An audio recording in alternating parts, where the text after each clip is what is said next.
So I will be talking about my last 8 years of investing in the stock market, what I've learned, how much money I've made, and even how much money I've lost. The question of the evening tonight is going to be, how do you personally feel about investing? Is it something that terrifies you? Is it something that excites you? Is it something that you're like, man, I can really make some money in this? Is it something that you're like, I wish I had more money to put in to investing, because if I did, then I'd be balling. How do you generally feel about investing? Let me know in the chat room. I know how I felt about it at first. At first, I was like, man, because I would always hear stuff like, when you invest, you're going to get something like 4% a year on average. I'm here to tell y'all I've never seen that in my investing life. I've always seen more and more to that, so I can't wait to break down the last 8 years. I have net worths from every single year leading up to this year, and I even break down some of my investments, some of my profits, some of my losses, just so y'all can get a big picture view of what we're working with and what investing is all about. Word of the day. The word of the day is, well, it's more of a phrase, time value of money. What does that mean? You've probably heard of it. You might even know what it means if you're watching this, but for those who don't, time value of money simply means that $1 today is worth more than $1 tomorrow. It's the same reason why you go to the grocery store, eggs cost more this year than they did last year or 5 years ago. Right? It's the same reason why if you go to try and buy a house today, you'll notice that they're substantially more expensive today than they were 5, 10, 15, 25 years ago. Right? And so a lot of people look at this as if it's a bad thing.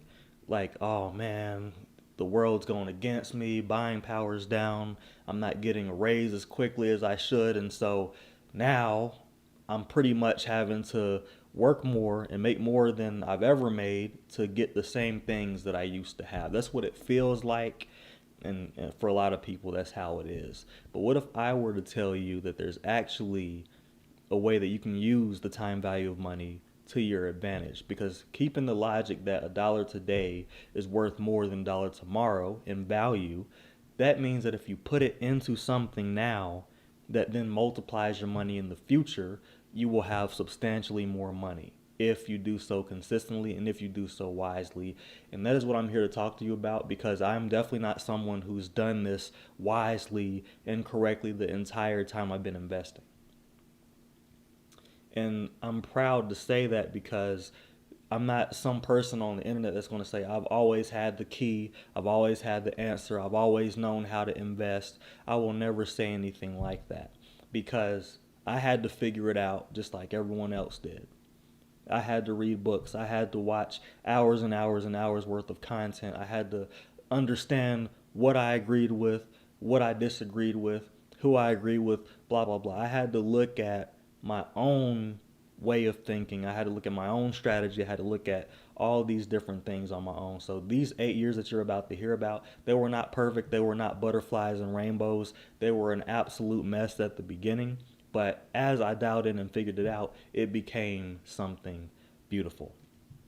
So I say all that because when it comes to investing, you're talking about sitting and relaxing and watching and letting that money grow and compound and eventually multiply, because not everybody wants to start their own business, but everybody wants to increase their income. Everybody wants multiple streams of income. Everybody would like to, just relax and sleep and wake up and do what they're doing throughout their everyday life and see, oh man, I done made $1,000 today. Isn't that nice?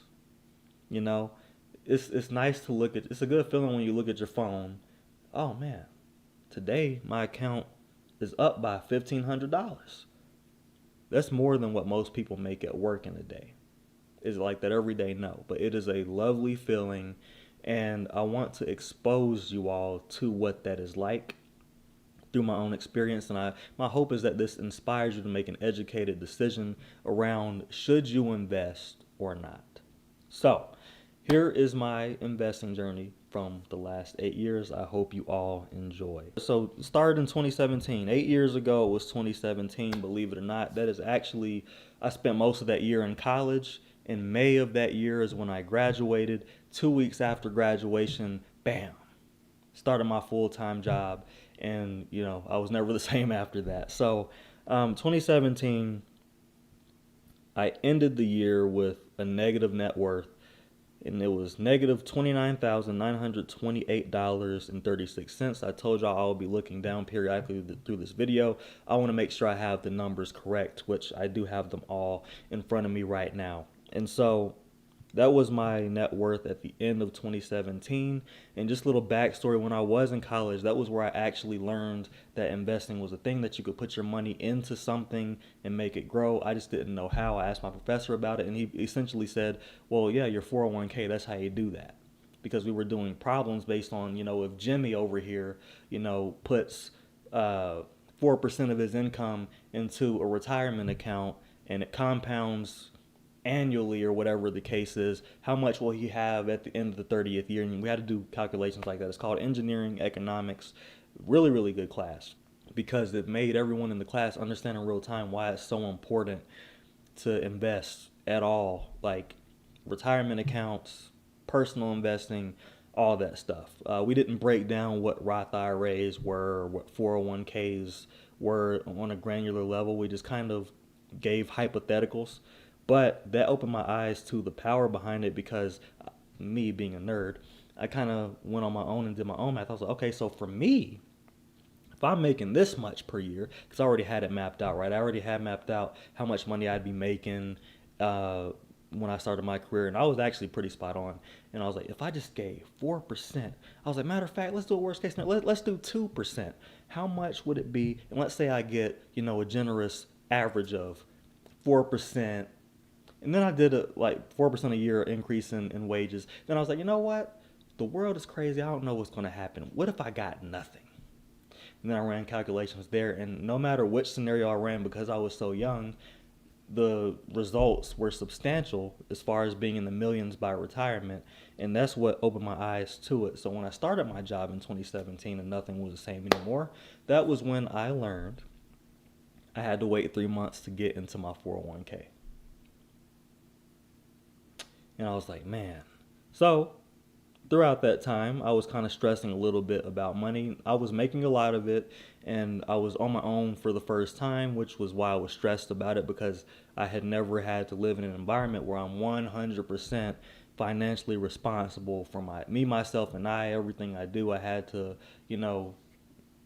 take care of a lot of things. And I was like, man, this is really uncomfortable. I have to, all my survival instincts that you could think of kicked in at the same time. That's exactly what happened. All my survival instincts, all of my worries, all my fears just basically came to the forefront. And I was like, I got to do something different. But I was on a 3-month waiting period, so I learned about how to make more money, how to save more money, blah, blah, blah, all the things, how to get out of debt. I'm looking at Dave Ramsey.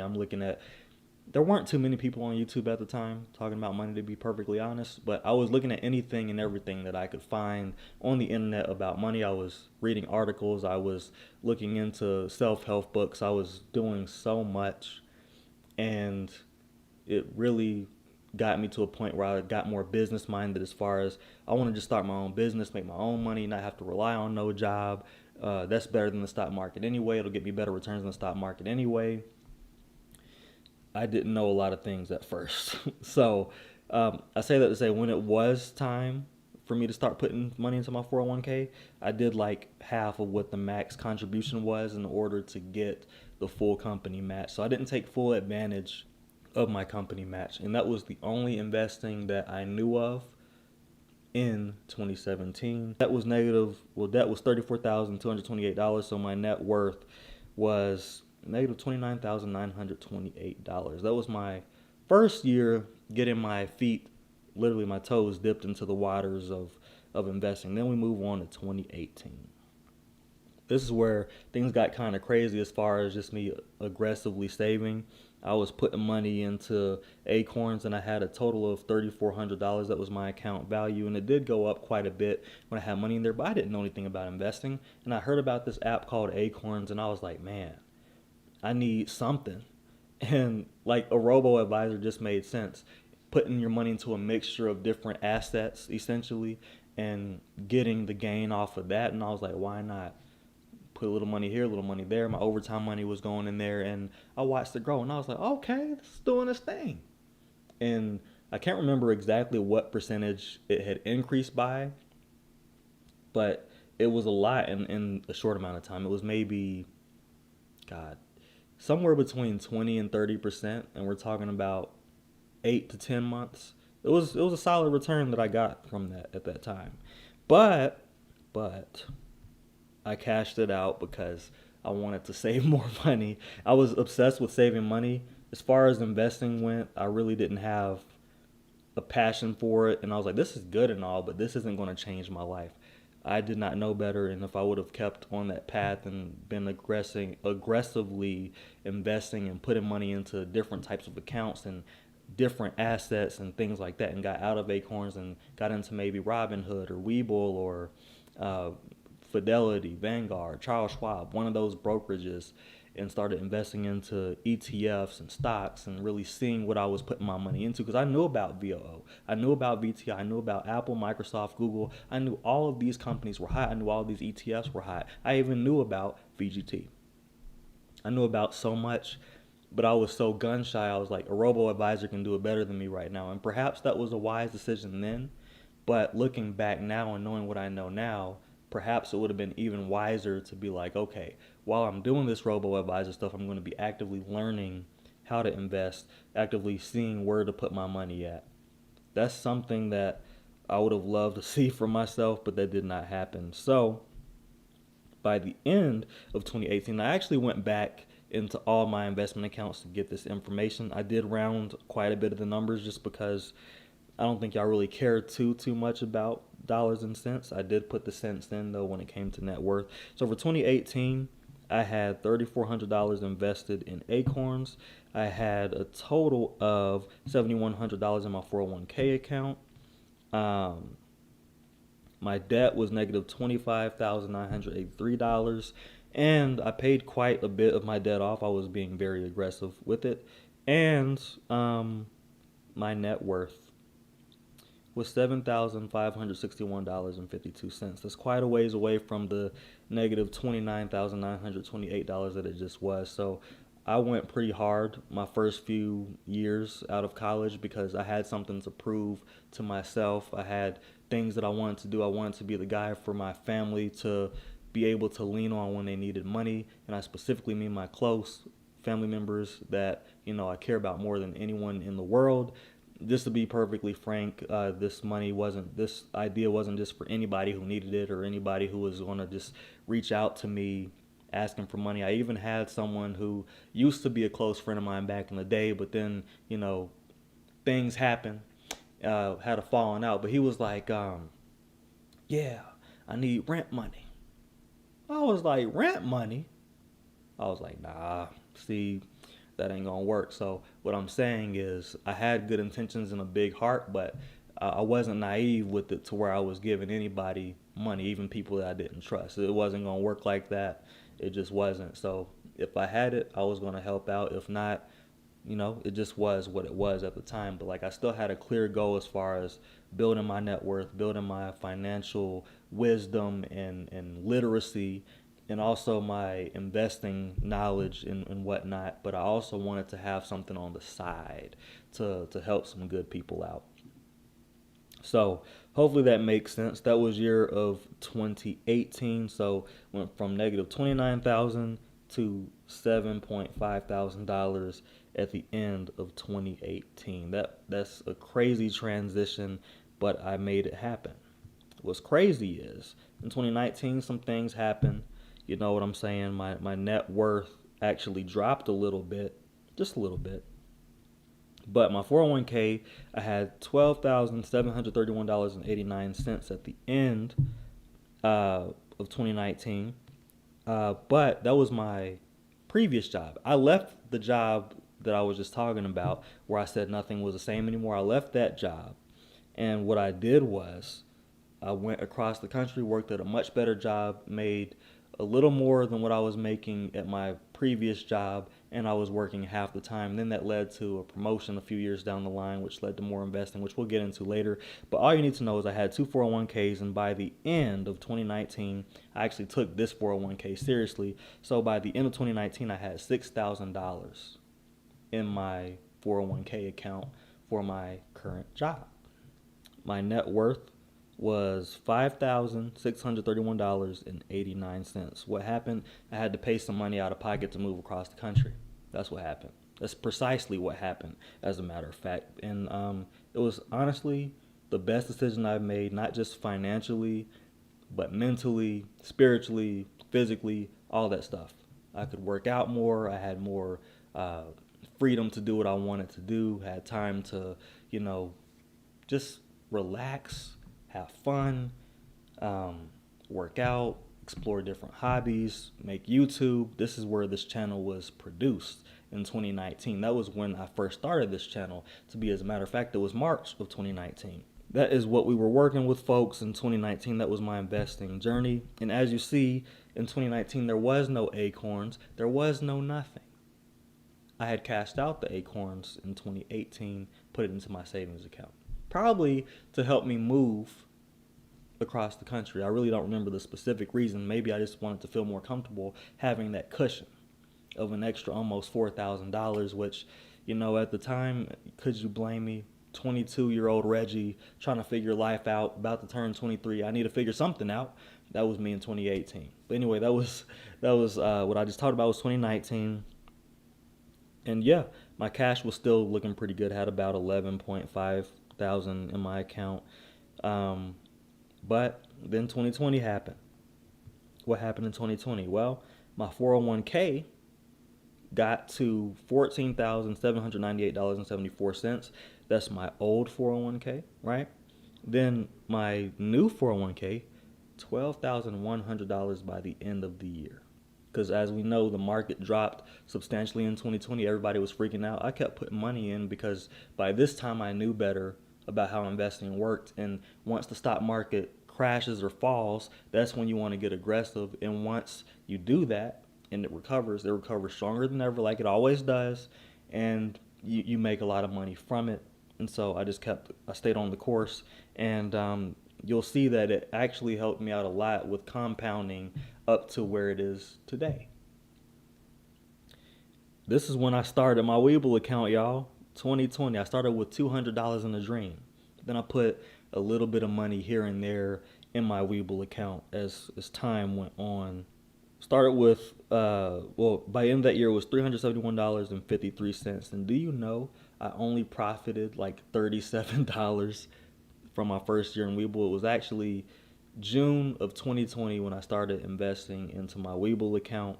And that was when I was investing in the individual stocks and only individual stocks. I wasn't doing ETFs because my logic was, look, my 401ks are both in funds.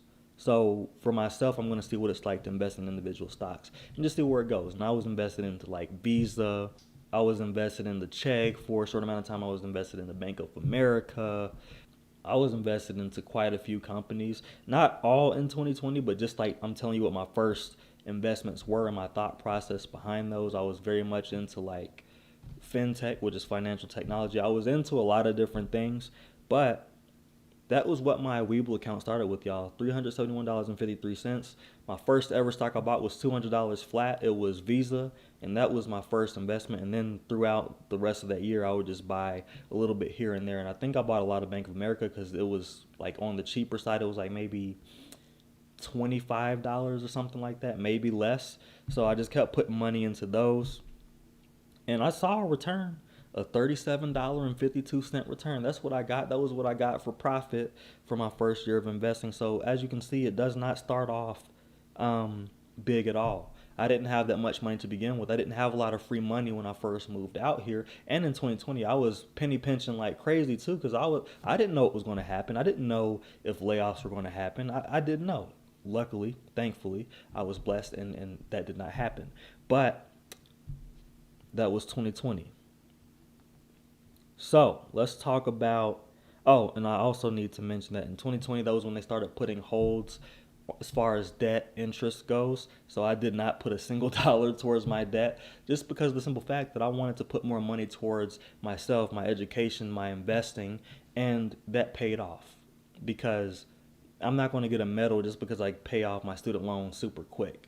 What I'm going to appreciate as a person from myself is that I was able to take my resources that are not needed to go to a certain area and put it towards something special, like financial freedom. And it's hard to say, oh man, but I'm debt free, but like you don't have anything to show for it. And I didn't want to be that guy, so I wasn't aiming on being debt free as soon as possible. I was aiming on putting as much money into the market as I possibly could in that transition over to 2021. So let's talk about 2021. Old 401k, $17,234.63. New 401k, $34,136.47. So my first thought is like, man, I have not been here that long and my account has grown so much. I've taken it so much more seriously. Plus their match is like 8%. My old company was like 4%, right? And I was only contributing like half of that 4%. So they were only giving me half of what I was putting in anyway. So I understand on that level, but also I just think the overall investing product that I'm into with my current job is just a better investment product than I was into at my old job. Do you understand what I'm saying? So 401k. I'm sorry, I already broke those down. Webull, check this out, y'all. At the end of 2021, my Webull account was $13,558.80. And I was building a solid high yield savings account, which we don't need to discuss that too much, but it was almost $4,000. Because I was like, I do need to have some cash on the side now. So in addition to my regular savings, I did start building my Marcus by Goldman Sachs account. My Roth IRA, I also started putting money into my Roth IRA. The value of that at the end of 2021 was $2,323.78. This was my first year into my Roth IRA, and I contributed precisely $1,945. So it did still grow quite a bit. And I've been into the same investments throughout the entire time that I've been in my Roth IRA. Just 4 basic investments, Apple, Microsoft, VOO, VTI. I learned that from Ian Dunlap. Never returned away since because I loved the philosophy around just having a few investments but still having your account super diversified in terms of coverage across multiple sectors and also having 2 top-of-the-line companies. I just thought it was brilliant. So I was like, I don't want to do my entire investing with this, but I do want to do it with my Roth IRA. So that was what I did. And ever since, it's been growing like crazy. So my net worth at the end of 2021 was $48,142.41. So as y'all can see, the growth was pretty crazy from 2020 to 2021. It's because there was a market crash in 2020. I kept investing. 2021, the market recovers. Bam! I'm in there, right? And I will actually get a little granular with y'all like I did with my Wealth Journey Collective group. If y'all want to join that, y'all can check out the link in the description. But I got really granular with them this morning when we had our bi-weekly call.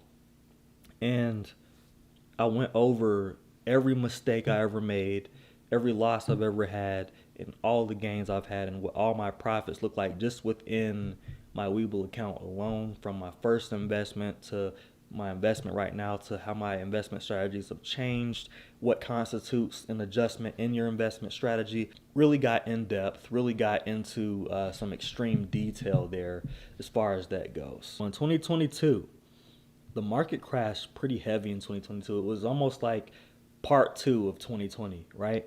As far as uncertainty and market fear and things like that. And yet my net worth still went up this year, believe it or not. Not all my accounts were positive for that year, but my net worth in general went up, and I was extremely proud of that. So 401k, old 401k, $14,212.24. And y'all are probably like, why did you keep your other 401k for so long? We will get into that, I promise. My current 401k, $41,109.29. My Webull account, like I said, it did lose some. So it was $12,564.01. If you remember back to the previous year, it was in the 13,000s, almost the 14,000. So I pretty much lost $1,000. I put quotes around it because you don't truly lose money in investing until you actually sell your investments at a loss. So if you really just hold on and wait for them to recover, you won't lose anything. That's why the first rule of investing is don't lose money. But every now and then you have to cut your losses, and I have definitely done that, and I will even share some of that with you here today. But that was 2020. Oh, sorry, I forgot to mention my Roth IRA was $1,760.56. So that dropped as well. What didn't drop was my 401k stayed steady. A lot of it was due to my company matching. And my cash, I kept building that up. I kept building my emergency fund and things like that. So I did things on the back end to make sure that I could see as much money for myself as possible. And honestly, some of it was without me even realizing it. It was just some instinctual things that I was doing. And one of the real big things around reading and educating yourselves around personal finance is simply that the more of that knowledge you have in the back of your mind and it makes sense to you and you understand how it's applied, once you get an opportunity to apply it, it will become part of your instincts. It won't be like, I don't know what to do. So like, I know it can be boring sometimes to read up on personal finances. For me, I don't really like to sit down and read as much as I used to these days just because I'm so busy. What I like to do is read audiobooks, listen to podcasts, listen to a different philosophy. There's more than one way to invest. I just prefer to long-term invest because it's the easiest way to make money. You don't have to think too much about it. You just let it ride. You do a little bit of research here and there, but you just let it ride for the most part. And I do teach around that in Wealth Journey Collective. That's actually where my stock investing course is, and it's included with your membership. So it's not like it costs $500-$600. It's just part of your membership with Wealth Journey Collective. But that's another story for another day. Right now, what we need to focus on is 2023. Sorry. I don't know if I mentioned my net worth for 2022. So let me back up. It was $50,514.99. So it still went up in 2022 despite the market crash. 2023 is when I started to kind of see it for myself because my net worth nearly doubled. If that caught your attention, you're in for a treat because it caught mine too. Man, that is some good stuff. Good water. So 2023, old 401k, $17,066.78. So as you can see, my old 401k, I was not putting any money in it. It was just growing. It was just doing this thing on its own. It was just doing what the market does when you have a lump sum of money in it anyway. Beautiful thing, right? Current 401k, $66,378.11. So I'm like, okay, this is cool. I like this. Webull account, $21,479.47. I'm seeing it for myself because in 2021 and in 2022, I was investing in a company that you've probably heard of called NVDA. It wasn't the only company, but it was my biggest company ever as far as how much money I made from it. On that investment alone, I'm up $19.2 thousand. Just from NVIDIA, just from investing. Oh, it's dropping. I have faith in this, investing. Boom, 2023, it took off. That's what it did. It took all the way off. And did I have my dark moments of thinking, oh man, I'm going to have to sell NVIDIA. I need to cut my losses. No, I didn't actually, because I had faith in NVIDIA based on what they're doing as a company. And that is based on research and knowing things about the market that if you don't do your own research, if you don't learn these things, you won't know anyway. So I say all that to say, largely, my account doubling or almost doubling was largely due to NVIDIA by itself. And that's including everything else that recovered too. That's including Microsoft, Apple. At the time I had VTI. That was up like $600. Apple and Microsoft were up a few $1,000s each. Like, just doing this over and over and over again. Remember, I started this account with $200 in a dream. But guess what? 2 years after 2019, which was 2021, July 2021, I got a promotion at work.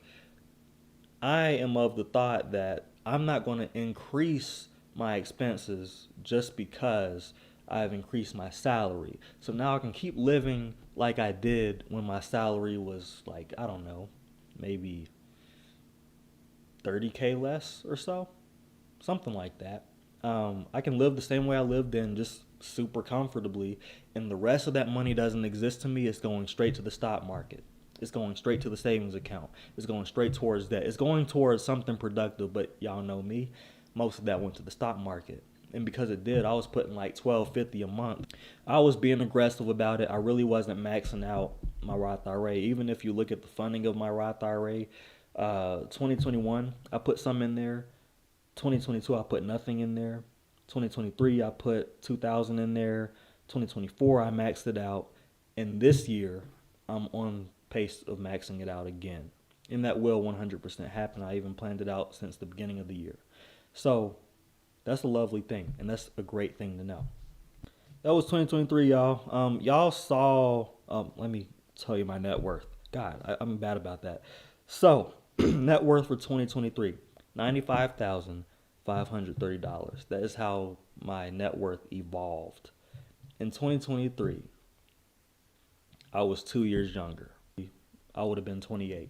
28, and then the next year, I think it was right at January or February, that's when I hit my six-figure net worth, and I was super happy about it because I was like, man, I'm 5,000 away. 2024 was when I actually hit massive numbers, and I actually recorded my entire wealth journey for the year 2024. You can watch it here on YouTube. The whole thing has been documented. It is one of probably my most proud creations. And I was talking to one of my good Wealth Journey Collective members today. He was like, hey, you going to bring back the Wealth Journey series? And I was like, you know what? I've been thinking about that. I've been so focused on these lives that I kind of forgot to record my own personal finance experience. And I did develop an app that actually can help me catch up with y'all on that. And actually, so you don't have to spend 2-3 hours listening to me talk about all these different financial breakdowns. I have a quarterly report and I have a yearly report. I can just hit a button and then the AI just spits out all the information, top 10 expenses from every month throughout the entire year. And then it spits out a summary and tells me what I can tighten up on and all that good stuff. So I will share that with y'all when I start back doing those Wealth Journey series videos. They don't take a lot of time to make. They're very interesting in my opinion, and it's something that I did honestly get away from.